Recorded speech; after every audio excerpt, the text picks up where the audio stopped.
Informasi lainnya, Polda Metro Jaya menetapkan si kembar Rihanna Rihani sebagai tersangka kasus penipuan pemesanan ponsel iPhone. Polisi membentuk tim khusus untuk menangkap pelaku.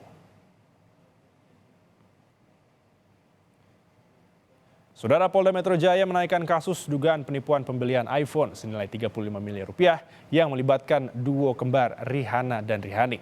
Pelaku Rihanna dan Rihani melakukan modus penipuan dengan menawarkan iPhone berharga murah.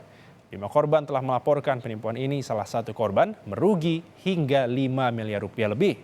Selain kasus penipuan pemesanan iPhone, Rihanna dan Rihani juga terlibat kasus penggelapan mobil sewaan. Kalau memang nggak ada orangnya, kita bisa langsung tingkatkan jadi tersangka dan itu bisa dipanggil, langsung ditangkap. Kan gitu. Sekarang gimana? Jadi makanya ini ada beberapa LP kita akan, jadi kan banyak LP-nya ini, ada 13, kita akan petakan satu-satu. Bukan saksi, kita analisis lagi, kalau di Polda itu sudah tersangka.